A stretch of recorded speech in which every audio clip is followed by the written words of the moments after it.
में सबसे बड़ा इंस्टीट्यूट होता था जहाँ से आपके बच्चे जो हैं तैयारी करके एमबीबीएस का एडमिशन ले सकते थे। और मेरे पापा ने मुझे बहुत सहारा दिया और मुझे लेकर के गए, उन्होंने एडमिशन कराया। और एक चीज हमेशा उन्होंने मुझे मोटिवेट करने के लिए कही।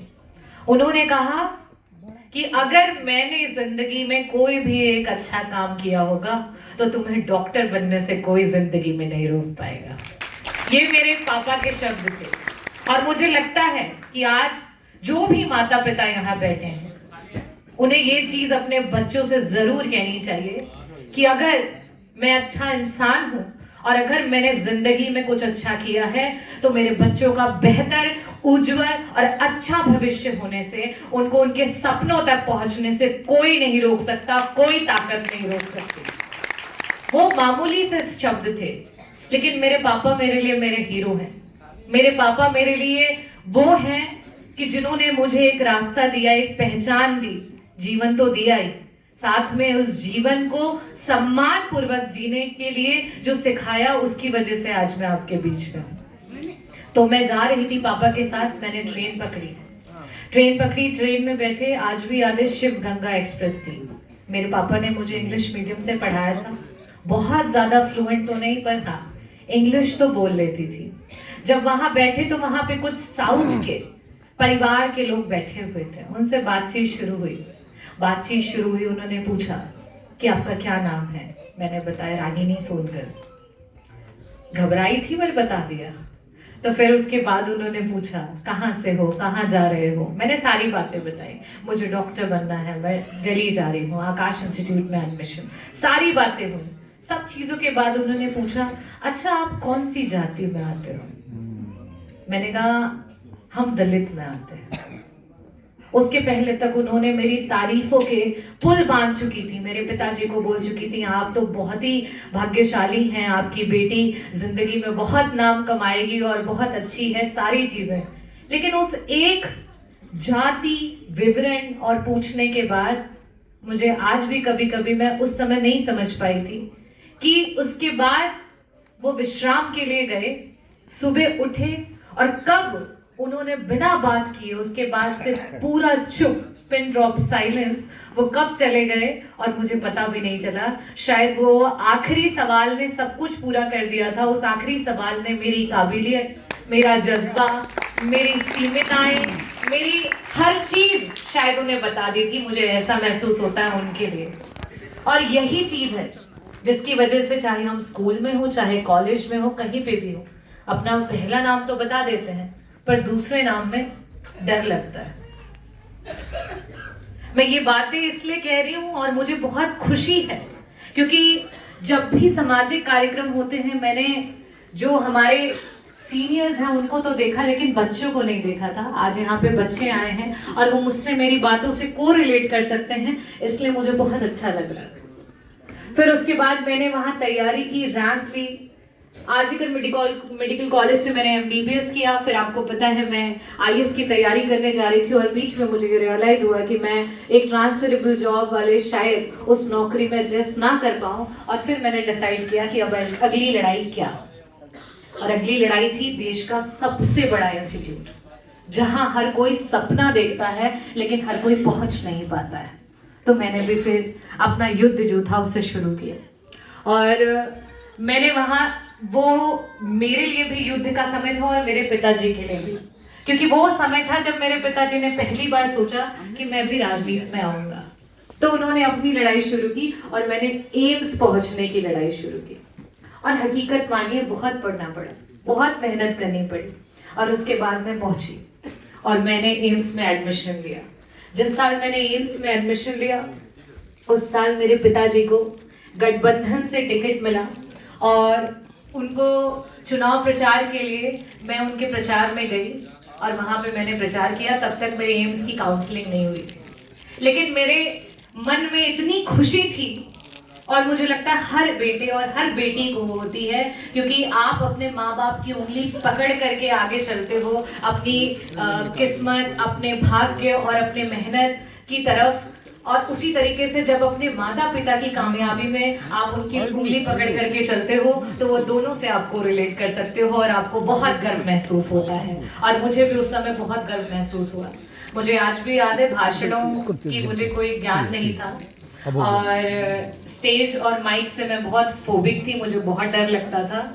लेकिन जब मैं उस प्रचार में पहुंची तो मुझे सिर्फ एक चीज पता थी कि मेरे हीरो हैं मेरे पापा और उन्हें किसी भी हाल में मुझे जिताना है। और मैंने खूब भाषण दिया और जहां मेरे पिताजी नहीं पहुंच पाए, क्योंकि कुछ ऐसी राजनीतिक चीजें हैं जो मैं आगे आपको बताऊंगी और वो चुनौतियां हमारा समाज आज भी जूझ रहा है और वो उस समय मेरे पिताजी जूझ रहे थे। बतौर कैंडिडेट वो प्रचार ही नहीं कर पाए और मुझे डोर टू डोर जाना पड़ा, महिलाओं से मिलना पड़ा, युवाओं से मिलना पड़ा, सबसे मिलना पड़ा और 40,000 के मार्जिन से हमारे पिताजी का जो चुनाव चिन्ह था वो मात्र छड़ी थी, कोई नहीं जानता था छड़ी, लेकिन हमने 40,000 के मार्जिन से अपने पिताजी को जो है वहां से चुनाव जिताया और फिर मैंने जाकर के एम्स में एडमिशन लिया और पढ़ाई शुरू कर दी। लेकिन मुझे राजनीति बहुत पसंद नहीं थी। फिर धीरे धीरे समय बीतता गया और कोरोना आया। जब कोरोना आया तो उस समय मैंने अपने पापा को राजनीतिक तौर से और नजदीकी से जाना। मैं उन्हें रोज फोन करती थी और रोज बताती थी कि देखिए क्षेत्र वेत्र मत जाइएगा, मुझे तो राजनीति बिल्कुल अच्छी नहीं लगती है। आप क्यों जा रहे हो? कोविड हो जाएगा, क्या करेंगे हम? मैं रोज उन्हें समझाती, रोज उन्हें बताती थी। पर पता नहीं शायद वही जीन्स मेरे अंदर भी है। अब मुझे ये महसूस होता है क्योंकि जब मैं उन्हें डांटती थी तो वो फोन साइलेंट कर देते थे, लेकिन वो क्षेत्र में जरूर जाते थे और जब क्षेत्र में किसी के पास पहुंच जाते थे तो मुझे फोन करते थे, अच्छा बेटा ये बताना इसको खांसी आ रही है, क्या दवाई दूं? तब मैं समझ जाती थी कि किसी कोविड पेशेंट के पास ये जाके खड़े हैं और उसको पल्स ऑक्सीमीटर लगा के उसका सैचुरेशन चेक कर रहे हैं। और ये सब करते करते करते मेरे पिताजी को कोविड हो गया और कोविड इतना सीरियस हो गया कि उनका प्लेटलेट जो है वो 34,000 पहुंच गया, 34,000। मुझे उन्हें एम्बुलेंस करके दिल्ली ले जाना पड़ा क्योंकि जिस तरह उनके सिम्टम्स वो एग्रीवेट नहीं हुए थे। माताजी साथ में थी, पिताजी का तो 34,000 प्लेटलेट था, उन्हें हमने आईसीयू में शिफ्ट किया और मेरी मदर की सिचुएशन और ज्यादा डिटोरिएट कर गई। और जिस आईसीयू में मैं बतौर डॉक्टर पोस्टेड थी और रोज पेशेंट्स को किसी ना किसी बेड पे मरते हुए देख रही थी, वहीं मुझे अपनी माँ को भी शिफ्ट करना पड़ा। रोज मेरी मदर का सैचुरेशन फॉल करता जा रहा था। सेकेंड डे एक लंग पूरा वाइट हो चुका था मेरी मदर का। दूसरे दिन दूसरे लंग पे पैची इन्फिल्ट्रेशन आ चुके थे और उसके बाद अगले दिन हाफ ऑफ द दूसरा लंग भी चला गया था और सैचुरेशन 85 के पास फ्लक्चुएट कर रहा था। डॉक्टर्स रोज आते थे और एसेस करते थे कि ये अगर डॉक्टर की मदर है तो इसे इंट्यूबेट कर दो, we don't want to take any risk. और साथ ही साथ बहुत सारे क्लिनिकल ट्रायल्स चल रहे थे, नई नई दवाइयां आ रही थी और उन दवाइयों को मुझे एम्स की डॉक्टर होकर के, एक विधायक की बेटी होकर के मुझे ब्लैक में 1-1 लाख में लेना पड़ा। तब मुझे ये एहसास हुआ कि हमने इस संविधान के नाते इस शिक्षा को ग्रहण किया, संविधान के नाते वो हक मिला, वो अधिकार मिला कि वो शिक्षा मिली कि मैं एम्स तक पहुंची। और वहां के बाद मैंने अपनी अगली लड़ाई बना ली थी कि अब इससे बड़ी लड़ाई क्या, अब इससे बड़ा जो देश है वो मेरी लड़ाई है, तो वो है अमेरिका। तो मुझे इसके बाद अमेरिका जाना है। उस अमेरिका वाले सपने से घूम करके आज विधायक के तौर पे आपके बीच में कान सेवा समिति में मुख्य वक्ता के तौर पे पहुंची हूँ। तो ये पूरी मेरा जो सर्कल रोटेट 360 डिग्री कहूंगी, ये जो रोटेशन है ये पूरी कहानी ऐसी है और मुझे लगता है हर कोई इससे कोरिलेट कर सकता है। उस समय मुझे ये एहसास हुआ कि मैं तो जब अपनी लाइफ में बहुत स्पीड से चल रही थी, मुझे लगा एमबीबीएस के बाद एम्स और एम्स के बाद अमेरिका, और तब मुझे एक एहसास हुआ कि आज देश में आप भले टॉप मोस्ट इंस्टीट्यूट के डॉक्टर बन जाओ, चाहे आप सबसे बड़े बिजनेसमैन बन जाओ, सबसे बड़े आर्किटेक्ट बन जाओ, सबसे बड़े आप किसी भी फील्ड में पहुंच जाओ, लेकिन देश में जो असली चीज है वो है देश का संविधान और देश की राजनीति। अगर आप इसमें नहीं हो तो आपका ये सारा का सारा जो आपने अपने पूरे जीवन के संघर्ष में पाया है वो एक समय आप देखोगे कि वो शून्य है और कुछ भी नहीं। वो एहसास मुझे तब हुआ जब मेरे मम्मी पापा दोनों उस वेंटिलेटर की कगार पे थे, उस आईसीयू के बेड पे थे। और तब मैं ये सोचने लगी बैठे बैठे कि आज मैं इतनी सक्षम हूं कि उन्हें एम्स तक ला पाई, उन्हें बेड दिलवा पाई।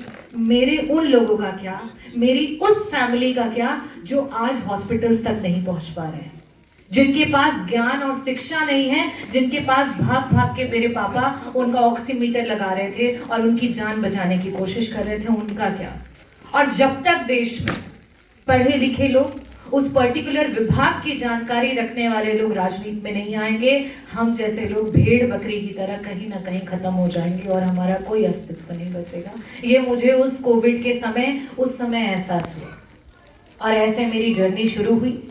कोविड से मैंने अपने मम्मी पापा दोनों को निकाल के मैं लेकर के आई और ये मेरे लिए बहुत गौरव का विषय है कि मैंने उन दोनों लोगों को वहाँ से बीमारी से आज़ाद कराया और उसके अलावा भी बहुत लोगों की जानें बचाई।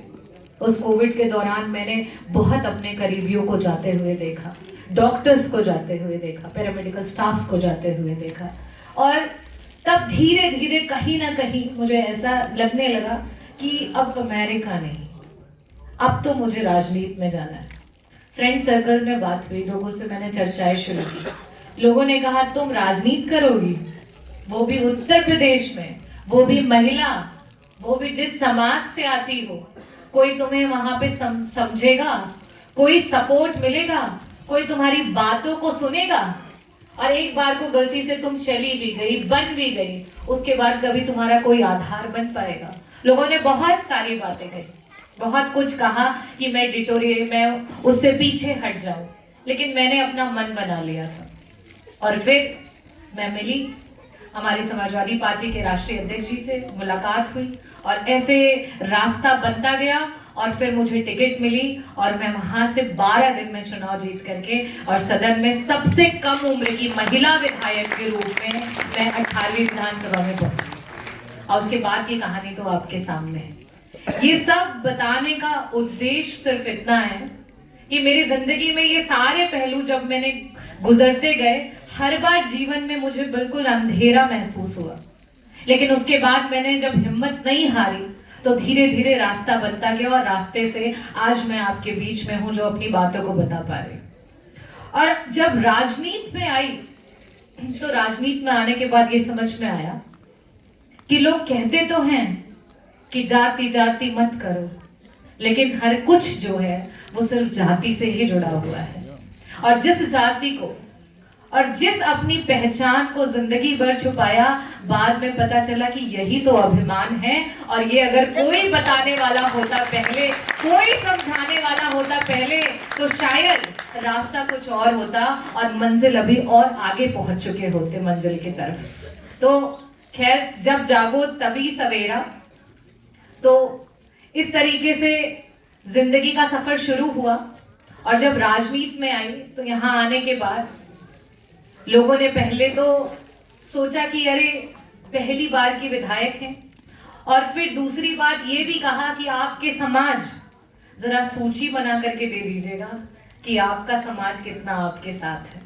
ये प्रश्न जब शुरू में सुना तो समझ नहीं आया कि इसका क्या मतलब है, लेकिन फिर सामाजिक कार्यक्रमों में जब जाना शुरू किया, अपने लोगों से मिलना शुरू किया, अपने लोगों की पीड़ा जब उनसे अपने आप को जोड़ना शुरू किया, तब समझ में आया कि आज भी जो अपना समाज है, जिसे शूरवीर समाज कहा जाता है, चाहे मुगलों से लड़ाई करने में हम रहे हों, चाहे देश को आजाद करने के लिए ब्रिटिशर्स से लड़ाई करने में रहे हों, सबसे अहम भूमिका अगर दलित समाज में किसी वर्ग ने निभाई है तो वो खटिक समाज ने निभाई, हमारे समाज ने निभाई। और शायद इसी की वजह से ब्रिटिशर्स ने हमें शेड्यूल्ड कास्ट जो है उसमें फेंक दिया, क्योंकि हमने उनकी पीढ़ी दर पीढ़ियों को खत्म कर दिया था। इसी बगल में, लखनऊ के बगल में कानपुर की घटना है कि जिस समय वहां ब्रिटिशर्स का कहर था, हमारे समाज के लोगों ने उनके परिवार नष्ट कर दिए थे और इसकी वजह से हमें जो है वो अलग अलग श्रेणियों में डाल करके और हमें भगा दिया गया और उसके बाद हम जो है एससी समुदाय में आ गए।